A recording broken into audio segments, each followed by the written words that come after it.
Hello, and welcome to my YouTube channel. My name is Jameelah, and I am a master manifestor, and I'm sure you are too, because you're watching content like this. The name of this channel is Holistic Manifesting, because I truly believe in a whole body, whole mind, and whole being experience when it comes to manifesting these amazing lives we're choosing to live. What I'm discussing in this video is the importance of not identifying with things that you do not want to continue on in your life. Like how to not wrap your identity around things that you do not want to expand and grow in your space.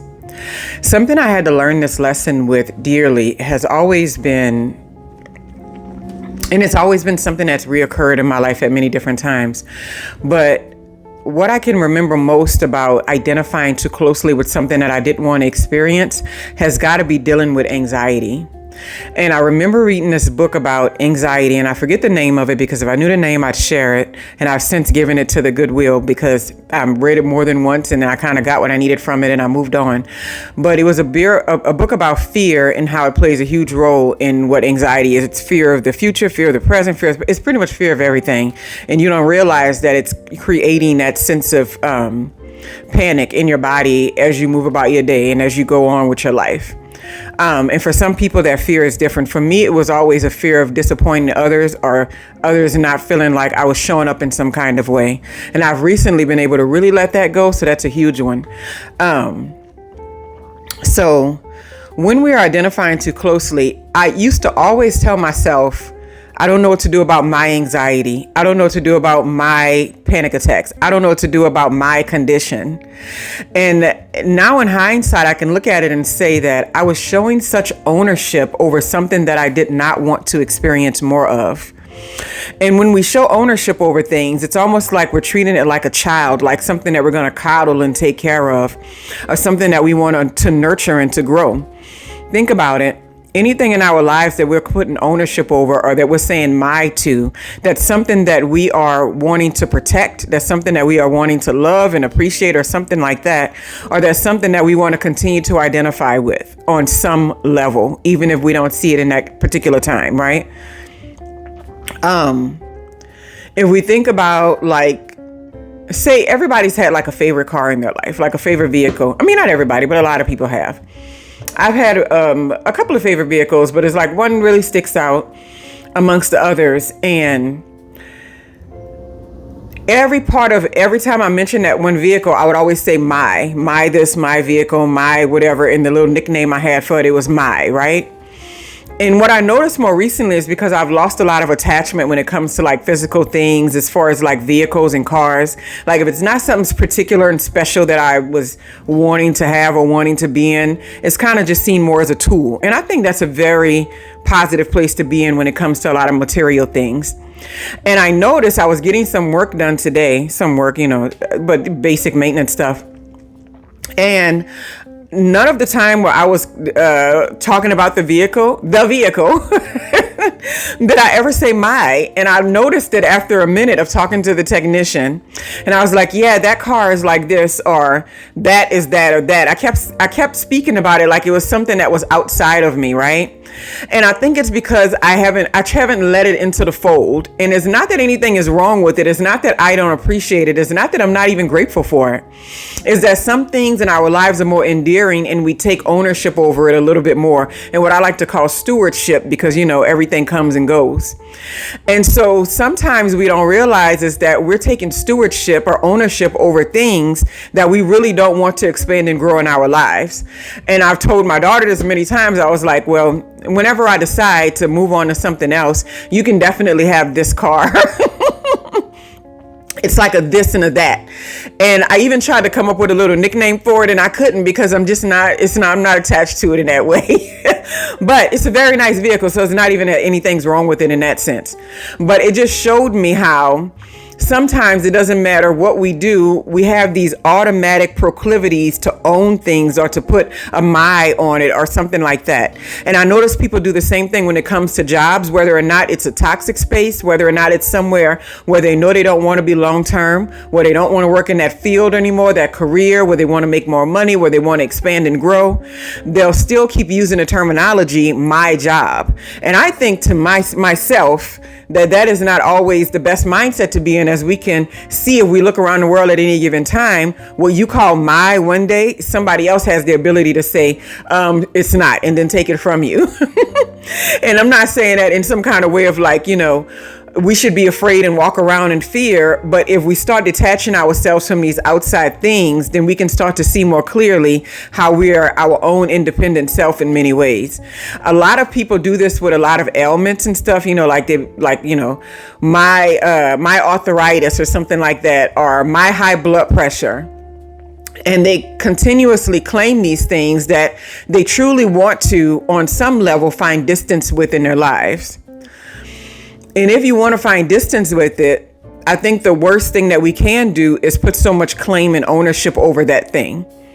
So when it comes to my family, my children, I don't want to find distance in that. I don't want it to be something that goes away. So there's never going to be a moment where I'm just like those kids or, this family over here. It's always going to be because these are the things that are important to me.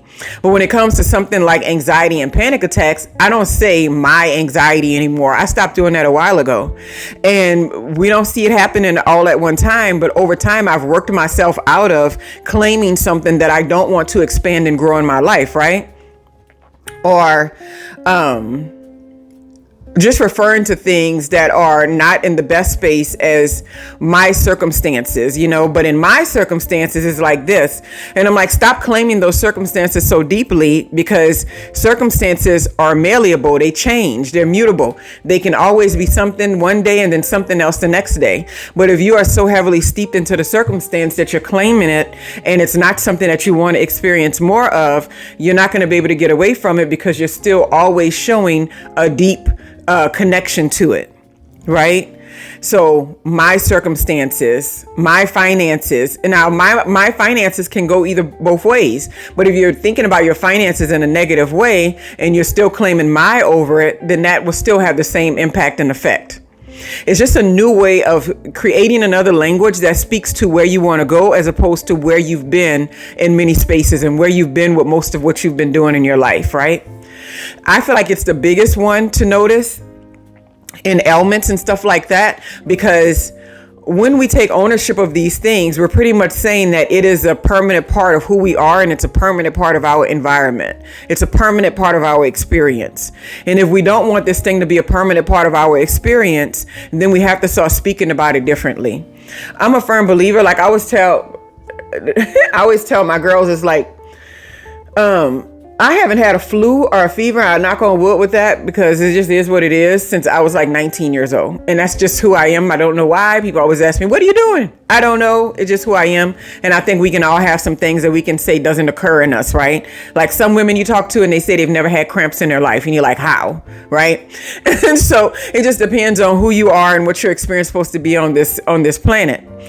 And so whenever I think about things, I always try to convey this energy that I feel like I'm using to create this in my life. If I'm not, then that's fine. But I feel like this is why I'm creating it. Every time they start saying my throat is tickling, I'm like, don't claim that. And it's like, my cough, don't claim that. I'm always telling them, like, drink a bunch of water, put your mind on something else, and put your attention in another space. And you know what's so funny? The oldest one is convinced that it works, right? So even if it's a placebo, it's working, because she's like, yeah, my throat was itchy one day. Then I was like, I'm not sick. I don't get sick. And then the next day it was gone. So if she's believing it, then that's fine to me, right? But it showed me a while ago that when you put yourself in the space of not claiming something so deeply, it's something that's not always going to occur in your life. And even when I've had moments to where I felt like really bad nausea, I felt really sick, I was going through different things at different times, I never wanted to talk about it. Like, I would literally go into work. I wouldn't share it with nobody. I wouldn't even say, I'm not feeling good today, and tell people, oh, what's wrong? This is going on. That is going on. If I was going to work and I had anxiety or was having a panic attack or a moment, I would just go find an empty space and I would go sit in it. I didn't want to have a conversation about it because I wanted my brain to be trained to go in a different direction and to not feed all of my energy into something that I didn't want to experience any longer than what it was going to be experienced for. And I understand everybody's different with that sort of thing, but for me, that has worked out tremendously well. Whenever I'm experiencing something unwanted, I generally don't talk about it. And it's not that I'm trying to hide it or keep it from people. I don't want to keep rehashing something I don't want to experience. So what I'll do is start a conversation about something else. I'll really train my mind into going to different directions because I don't want to keep on going on and going, well, my anxiety, it just keeps on coming back over and over again. I'm like, nah, even when I was anxious in many situations and environments, a lot of people around me didn't even know it, didn't even have a clue. And I made sure that was the case because I wanted to experience something different. I wanted to not claim something that I didn't want to experience more of in my life. So think about in your life, where are you experiencing something? Where are you being given information about something related to who you are, and you're expected to walk around and carry it and say my, right? See the many things that you say my about and pull my out of the equation if it's something that you don't want to experience. And then the next step after that comes when you stop saying my, you're not going to even want to talk about it because it's going to feel like something that's occurring on the outside of you. It's going to feel like something that's occurring that's outside of your experience and experience that you want to have in this world, right? Anyway, I hope that message is conveyed correctly because I always want to make sure that I'm sharing this information in a way that it's not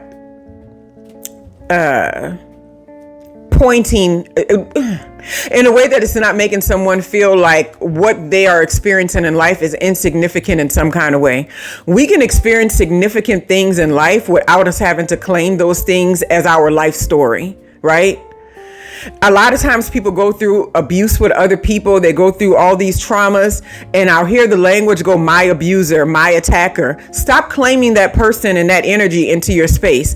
You can say that pedophile, that abuser, that attacker, and not have that particular person or that experience be something that you're holding dear. If you don't want that to be a part of your experience in a major way anymore, then don't say my attacker. Don't say my abuser, because that means that you're creating a permanent connection between you and that awful thing that happened.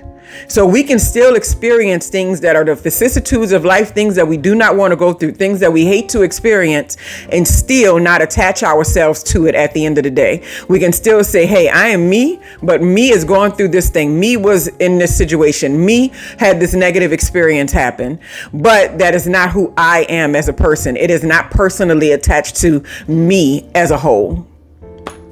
Anyway, I hope you all have a wonderful, wonderful, wonderful day.